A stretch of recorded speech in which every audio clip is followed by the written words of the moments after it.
News. I'm Vesper. And I'm Artemis. Nasty Women News is brought to you by 99spark.com. Discussion and empowerment for the socially aware. This week on Nasty Women News, we're going to be completing our story on Trump's visit abroad, as well as looking into the Manchester bombing that occurred earlier this week. So, Artemis, I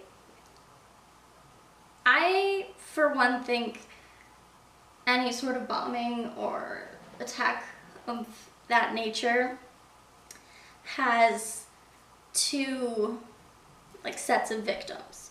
You have the initial set of victims who are the people who were there and they suffer directly and immediately from being in the vicinity of whatever happened, and then you have all the other victims who just so happen to fit a profile. Yeah, definitely. How do you feel about that? I agree. I mean, I live in America, and in America we've had, obviously after 9/11, there were so many hate crimes committed, and there's still racism today in the U.S. Right. Toward people who not even who are Muslim, but who just happen to be a non-white person or happen to wear a headscarf or some kind of head covering. People are just so outwardly aggressive toward them for no reason. Right. And it was interesting, some of the investigators did bring this up in some of their press briefings. The number of hate crimes in Manchester and in the surrounding areas have doubled since the Manchester bombing on, what was it, the 22nd? Monday, on Monday night at the Ariana Grande concert. Now, in case you don't know too much about the Manchester bombing, it was a suicide bombing. The bomber's name was, forgive me if I mispronounce this, Salman Ramadan Abedi, and he was a British citizen. He was born and raised there, and he was Muslim, and there were, you said it was his sister? His sister said that she believed he was motivated by Syrian children that were victims of America's bombs on Syria. Right. So she believes it was out of revenge. Because he had visited Syria. Yes. Recently. And to me, one of the most tragic things about this whole scenario is it didn't come out of the blue. He was on the watch list, I guess you could say, with British intelligence, but they had him labeled as not a threat.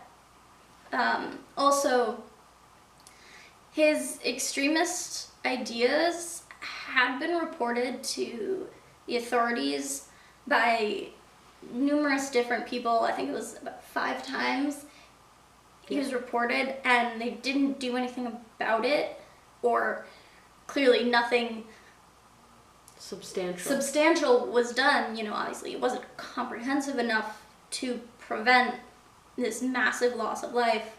There's 116 people injured, 23 died, and I think 23 are in critical condition. Yes, 23 are in critical condition, and it is the largest bombing, or the deadliest bombing, since the July 7th London bombings. In 2005. Which, for one person to cause this much damage, and for local authorities to be aware of this person's intentions and to not do something substantial, I don't know. I feel like it's just negligence. Yeah. I'm not sure what police can do to stop someone like this before they do anything, because you can't really put someone in jail for having ideas, can you?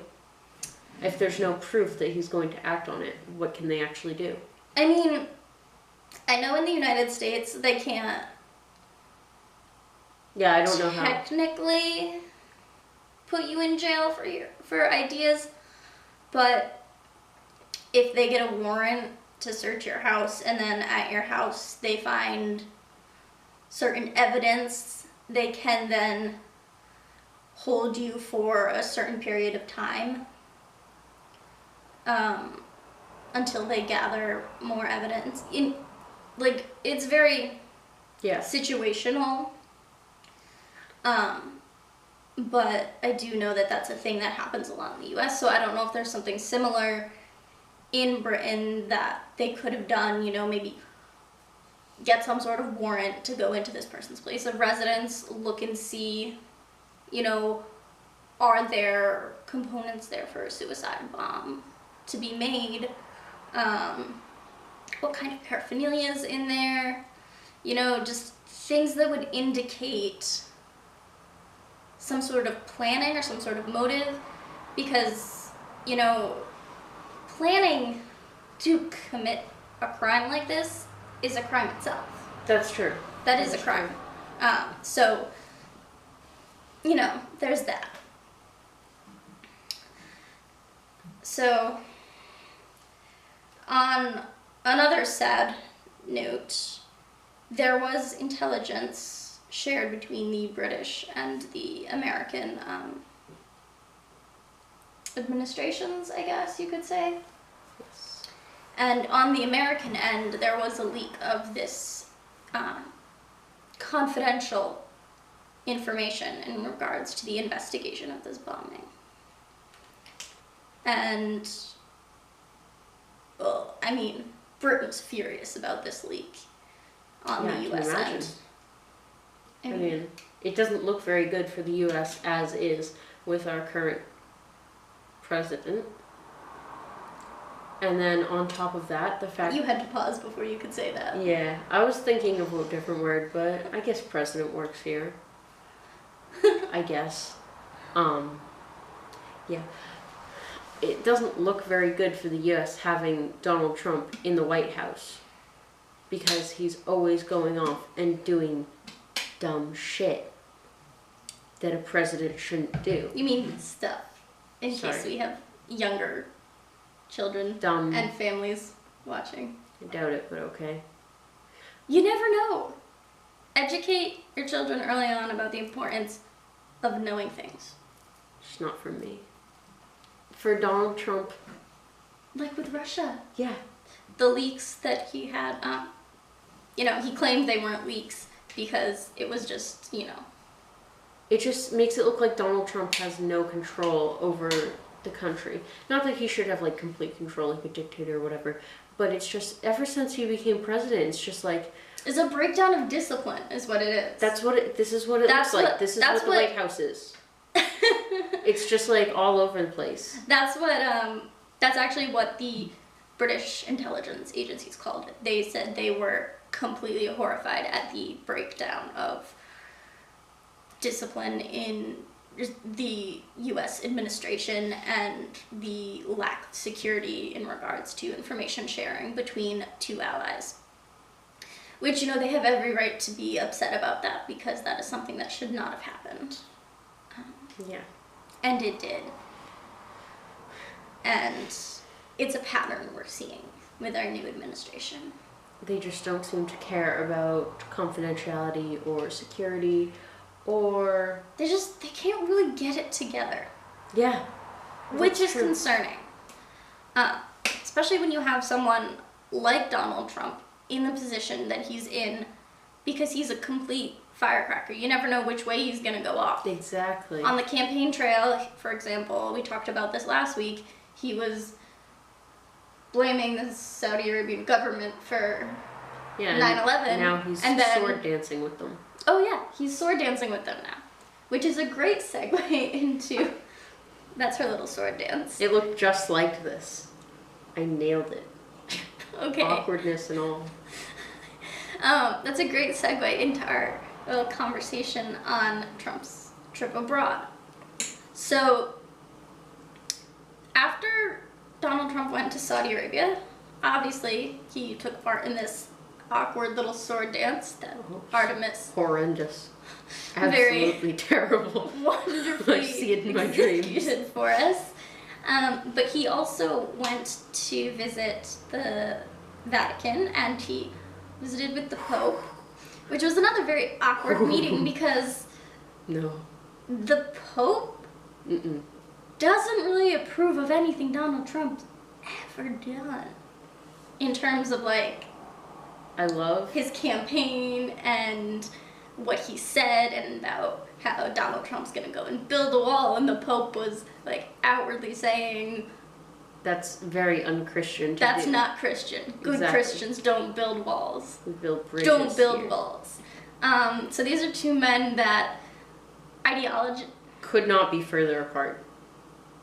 except for maybe the French President Emmanuel Macron and Donald Trump.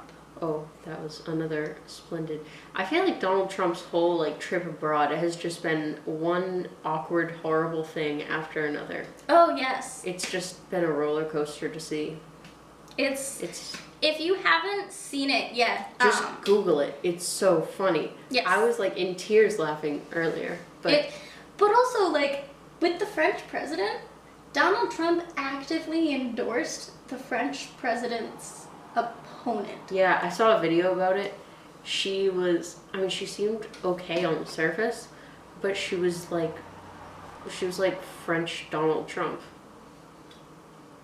She was like very, very anti-foreigners, anti-immigration. She wanted to put up borders. It was like, and she was like white. She was blonde. Was she I blonde? seemed her. Yeah, I don't think she was blonde. I feel like she was blonde. I feel like looking at her and I was like, hey, it's like gender bent Donald Trump. I'm gonna check and see if she's blonde real quick, because I let's don't think Google she was blonde. You keep talking. Okay. Yeah, but she was just. Maybe you could talk about the awkward handshake. Oh. He like, I don't know if this counts as assault, but he kind of just like grabbed the French president. Like he was gonna do like one of these or something. I don't know. He just like went after, and he like tried to get away. I'm not doing it justice.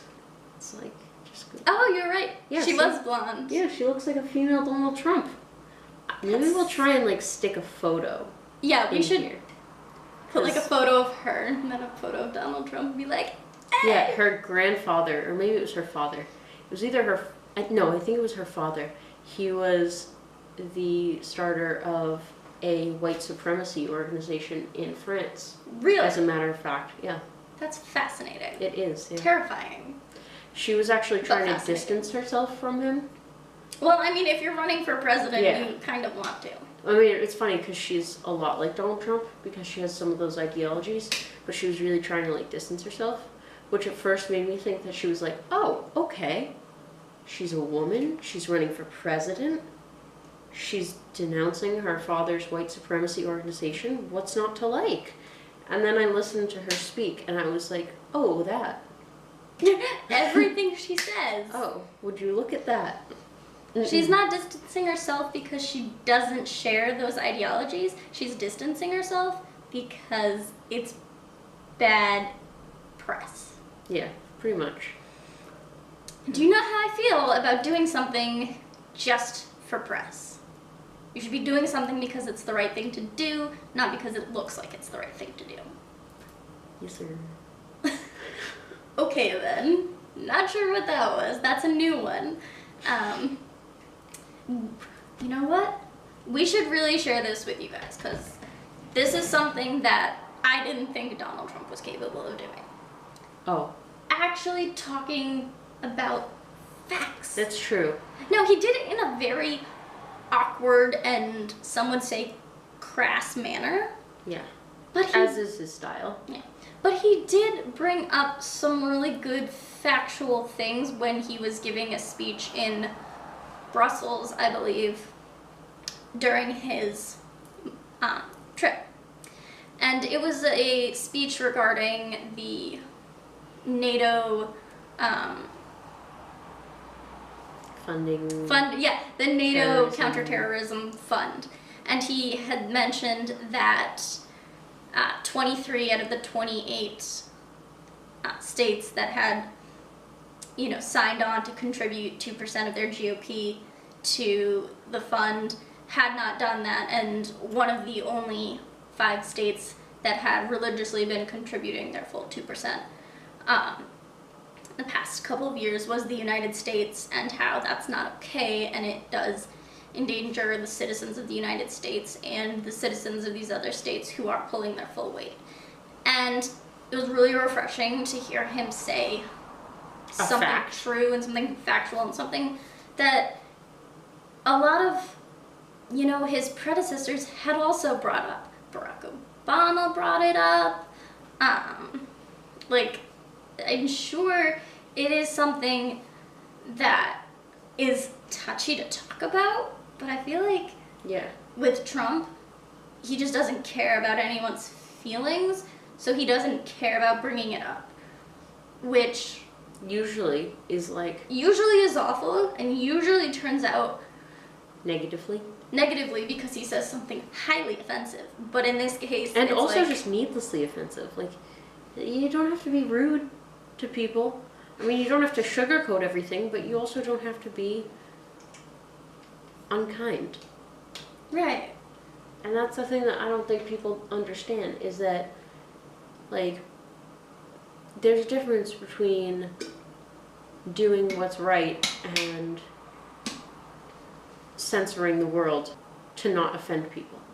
Right.